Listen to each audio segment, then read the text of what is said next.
안녕하세요, 시원청년입니다. 오늘은 많은 분들이 이미 익숙하실 수도 있는 디지털 믹서를 다뤄볼 건데, 베링거 X32에 대해 소개해 드리려고 합니다. 제품은 2011년에 출시되어서 아시는 분들은 이미 다 아실 것이라 생각되지만, 혹시라도 아직 이 장비를 처음 접하시는 분들이 계시거나 교회나 회사에 셋업되어 있는데 사용 방법을 모르시는 분을 위해 기본적인 구조부터 꼭 알아야 할 핵심 기능까지 차근차근 설명해 드리겠습니다. 초보자분들은 입문용으로, 숙련자분들에겐 복습용으로 도움이 되셨으면 좋겠습니다. 지금 보고 계신 모델은 X32 컴팩트 버전입니다. X32는 컴팩트, 프로듀서, 렉 버전이 있습니다. 국내에 상당수 교회, 중소형 공연장, 렌탈 장비 세팅에서 이 장비를 많이 사용하고 있어서 한 번만 익혀두면 다른 장소에서도 바로 응용할 수 있는 장비가 바로 이 X32입니다. 그리고 X32뿐만 아니라 M30이라는 것이 있는데 이 모델도 내부적으로 같은 프로그램을 사용합니다. 한 번 익혀놓으면 아까 말씀드린 X32 컴팩트, 프로듀서, 렉, M32, M32R 모두 다 사용할 수 있게 됩니다. 반대로 외부에서 엔지니어가 들어오는 상황이라도 X30이라면 대부분 경험이 있기 때문에 빠르게 세팅하고 운용할 수 있다는 장점도 있습니다. 이건 정말 중요한 포인트라고 생각합니다. 예를 들어 공연 당일 셋업 시간이 짧을 때 다 아는 장비라는 건 안정적인 장비 운영이 가능해지고 음향 사고를 방지하는 것까지 이어집니다. 그럼 바로 X32 컴팩트 버전의 외관부터 살펴보겠습니다. 상단에는 각 채널의 개인 조절, 게이트, 컴프레서, EQ, 버스 샌드, 패닝 등을 다룰 수 있는 채널 스트립이 있고요. 중앙에는 컬러 디스플레이와 함께 컨트롤 휠이 있어서 EQ, 다이내믹, 이펙트 등을 시각적으로 조정할 수 있습니다. 이 믹서는 16개의 입력 채널, 8개의 아웃풋, 8개의 스테레오 FX 슬롯, 그리고 총 17개의 모터 페이더로 구성되어 있습니다. 하단에는 페이더가 위치해 있는데 자동으로 움직이는 모터 페이더라서 채널 전환 시 매우 직관적이고 빠릅니다. 물리적인 버튼과 디지털 UI가 조화를 이루고 있어서 익숙해지면 정말 편리합니다. 좌우 측면 각각 헤드폰 단자가 2개가 있고, 여기 헤드폰이나 이어폰을 연결해서 메인 스피커 출력이나 모니터 출력과는 관계없이 음향 엔지니어가 듣고 싶은 채널만 들을 수 있도록 하기 위해 있습니다. X32는 스테이지 렉까지 포함해서 32개의 채널을 가지고 있지만 실제 페이더는 17개입니다. 그럼 어떻게 다 조작하냐고요? 바로 이 버튼을 통해 페이지를 전환하면서 사용합니다. 예를 들어 채널 1부터 8페이지에선 1번부터 8번 인풋 채널을 조작하고, 다음 페이지로 넘어가면 9번부터 16번, 또 넘어가면 17번부터 24번, 25번부터 32번 이런 식으로 진행됩니다. 페이더는 물리적으로 8개지만 전환을 통해 전체를 컨트롤할 수 있는 구조입니다. 억스는 PC 소리 또는 USB를 연결해서 재생했을 때 컨트롤 하는 부분이고, 이펙트 리턴은 이펙터 조작, 버스 1번부터 8번, 9번부터 16번은 흔히 보통 모니터 출력에 버스로 많이 쓰이고, 상황에 따라 녹음을 위한 버스, 유튜브 스트리밍을 위한 버스로 많이 쓰는 것 같습니다. DCA는 여러 채널을 한꺼번에 제어하는 데 사용되는 기능입니다. 예를 들어 드럼 세트의 모든 마이크를 하나의 DCA에 할당하면 드럼 전체 볼륨을 페이더 하나로 조절할 수 있게 됩니다. 또 예를 하나 더 들어보면 찬양팀의 싱어 마이크 8개를 한꺼번에 조절해야 할 때 8채널을 DCA 할당해서 한 번에 조절할 수도 있습니다. 버스 샌드는 아까 봤던 것과 같은 것이고요. 매트릭스를 조작할 수 있는 부분도 있습니다. 매트릭스는 다음번에 자세히 다뤄보겠습니다. 마이크를 연결하고 소리 내보겠습니다. 지금부터는 X32가 아닌 모든 믹서에 해당되는 내용이어서 이미 잘 아시는 분들은 버스 샌드 챕터로 넘어가면 되겠습니다.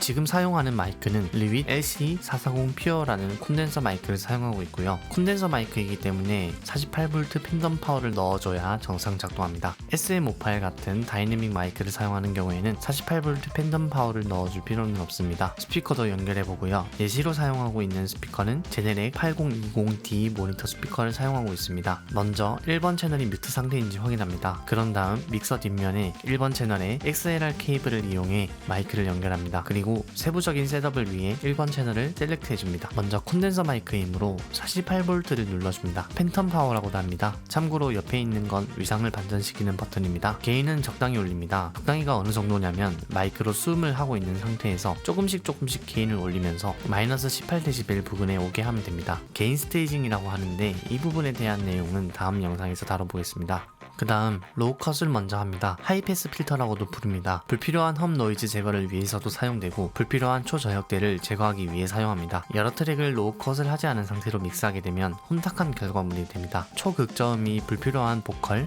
건반, 일렉 기타에는 어느 정도 이걸 사용하는 것 같고요. 드럼의 킥 또는 베이스 기타에는 거의 사용하지 않는 것 같습니다. 하지만 상황에 맞게 톤 차이가 많이 생기지 않도록 주의해서 사용해야 됩니다. 게이트는 소리가 원하지 않을 때는 차단되고, 어느 정도 수음이 되었을 때 열리도록 하는 기능입니다. 소리의 문을 자동으로 열고 닫는다고 생각하시면 됩니다. 드럼에서 주로 사용하는 것 같습니다. 다이내믹 부분은 컴프레서입니다. 소리가 크게 들어오면 누르는 역할입니다. 다이나믹에 트레숄드를 올려서 소리를 내보면 빨간색으로 컴프라고 내려가면서 소리가 눌려지는 것을 볼 수 있습니다. 컴프레서에 대한 부분은 다음 영상에서 자세히 다뤄보겠습니다.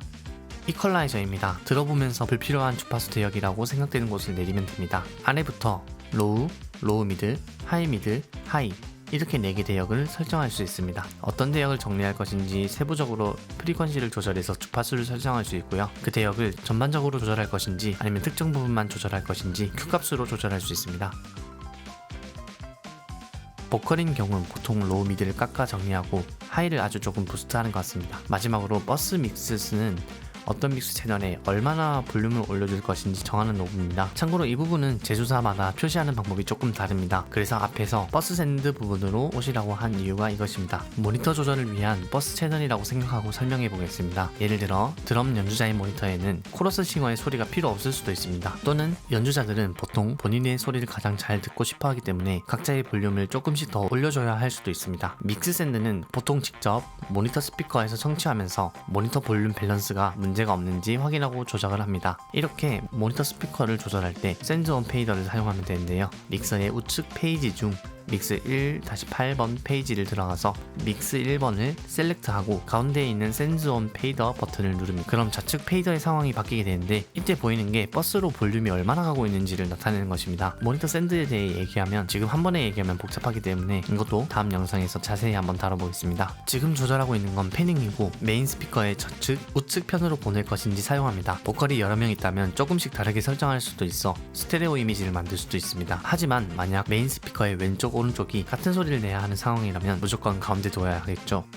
리버브는 음악을 다루는 모든 행사에서 필요한 기능이라 생각되는데요. 한번 리버브를 넣어보겠습니다. X32가 초기화되어 있거나 리버브 관련 설정은 건드려지지 않은 상태라고 가정하고 해보겠습니다. 믹스 13번을 0까지 올린 뒤 셀렉트하고 샌드온 페이더 버튼을 누르고 아까 마이크 세팅했던 1번 채널의 볼륨을 마이너스 10dB 정도로 올립니다. 안녕하세요. 그러면 소리 내보면 리버브가 들릴 것입니다. 믹서에서 리버브가 어떤 식으로 들어가고 나가는지 설명해 보겠습니다. 그림으로 그려봤는데요. 오디오 소스를 버스 샌드 하듯이 특정 버스에 먼저 보냅니다. 그리고 이펙터를 통과시키면 엄청 울리는 소리가 만들어집니다. 그리고 그걸 FX 리턴이라는 또 다른 채널로 입력되게 되고 이 양을 조절해서 섞게 되면 우리가 원하는 리버브가 만들어지게 됩니다. 이펙트 버튼을 누르면 이펙트들이 어떤 상황인지 어떻게 연결되어 있는지 볼 수 있습니다. 이펙트 종류도 되게 많으니 참고해서 사용해 보시기 바랍니다. 보통 피드백 제거를 위해 그래픽 EQ를 사용하는데요. 믹서가 기본 상태라면 메인 또는 모니터 버스를 셀렉트하고 방향키를 눌러 컴피그에 들어가서 인서트에 FX5LGQ2를 선택하면 됩니다.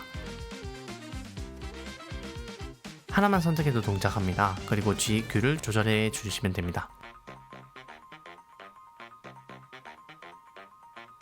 셋업, 네임, 아이콘에 들어가면 이름과 색깔을 변경할 수 있습니다. 지금 연결한 마이크를 초록색으로 마이크 아이콘으로 변경하고 이름도 마이크 MIC로 바꿔보겠습니다. 노브로만 이름 변경을 하는 것은 쉽지 않아서 믹서에서 변경하는 건 추천드리지 않고요. 무조건 아이패드 등을 이용해서 변경하는 것을 추천합니다. 이전에 리뷰했던 믹싱 스테이션을 이용해서 이름 변경해보는 것을 해보겠습니다. 와이파이를 연결하고 믹싱 스테이션을 열어 뮤직 트리브 X32를 선택하면 현재 와이파이망 내에 있는 믹서를 검색할 수 있습니다. 검색해서 열고 혹시 검색되지 않는다면 믹서의 셋업 네트워크에 IP 주소가 표시되어 있는지 확인해보세요. 0.0.0.0으로 표시되어 있다면 연결이 잘 안되어 있는 것이고 192.168.x 이렇게 되어 있다면 믹서는 정상 연결된 겁니다. 아이패드가 와이파이에 잘 연결되어 있는지 확인하시고 검색하시면 됩니다. 기본적으로 볼륨 조절해보고요. 이름 바꾸는 것을 해보겠습니다. 이번에는 키라고 해볼게요. 아이콘도 바꿔줍니다. 색깔도 보라색으로 해봅니다. 이렇게 하면 믹서에서도 믹싱 스테이션 앱에서도 반영이 바로바로 됩니다.